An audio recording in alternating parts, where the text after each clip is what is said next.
Hi there, I'm Dorothy, and I'm doing a series, it's 2020, I'm doing a series of videos on growing and cooking your own food.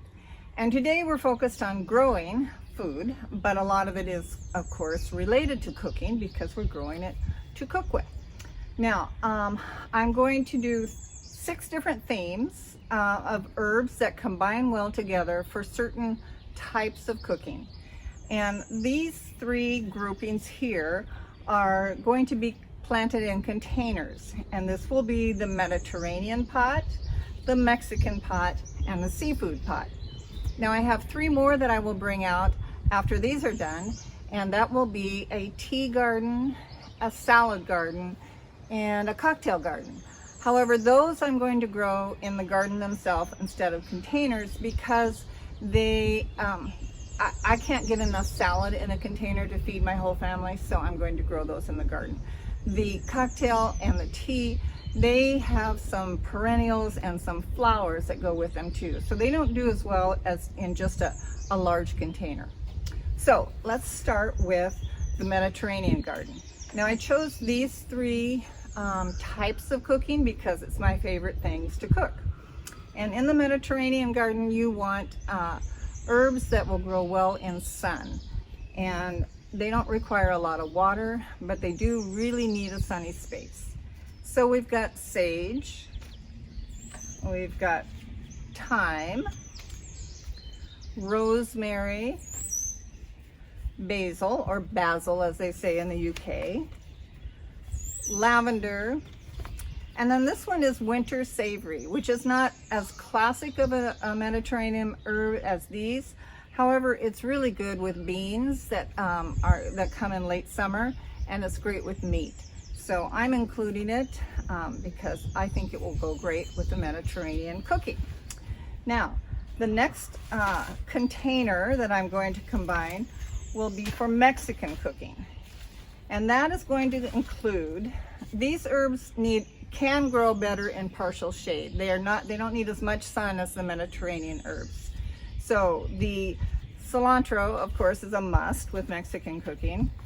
Oregano, and I didn't find the Mexican oregano. If you can find it, that's great, grow it. This is just regular old Greek oregano. Mint is a classic. This is parsley, which can grow really well in shade. And this is something called Cuban oregano that I thought I'd try. I've never cooked with it before, but it sounded interesting.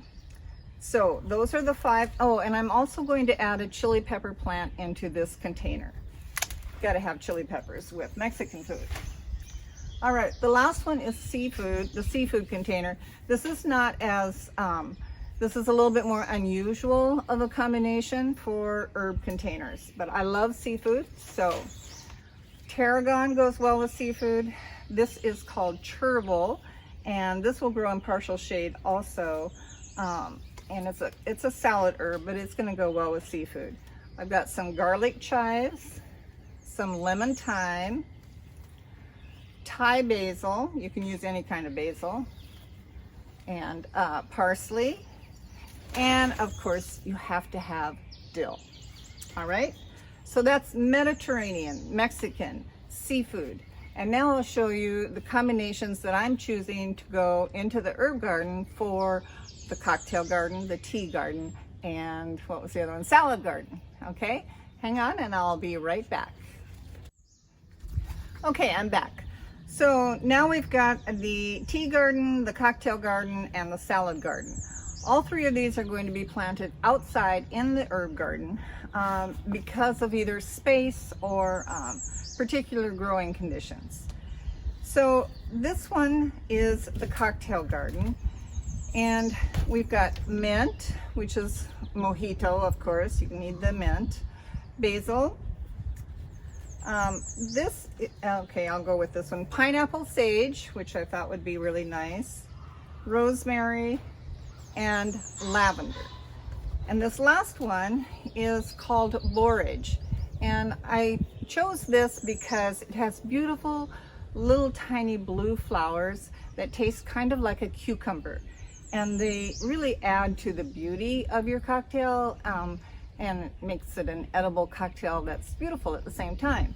The other flower that I would grow with this is these nasturtiums. I grew these from seed, and I'm going to plant them in the garden with the salad garden and the cocktail garden, and maybe the tea garden too, who knows.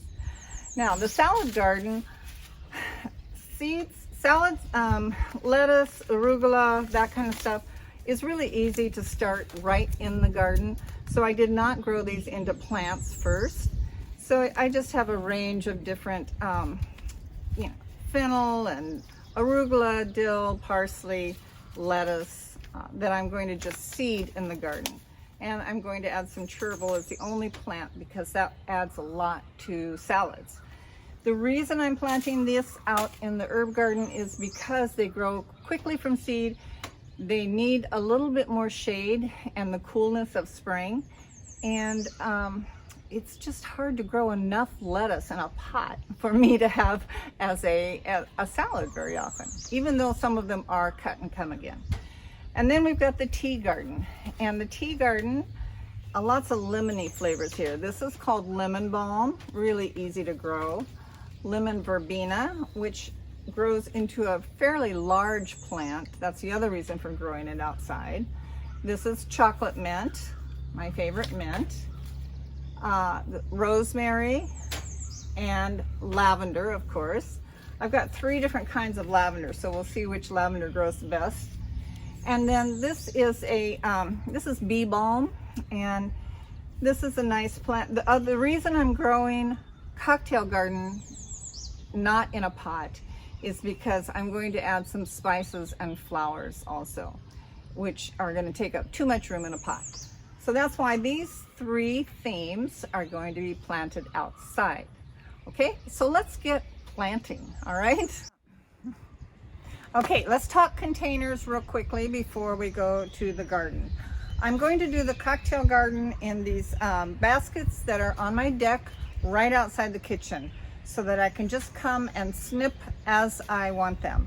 I'm going to do the Mexican, the Mediterranean, and the seafood also on the deck so that I can quickly get to them, but those will be in large pots on the floor of the deck.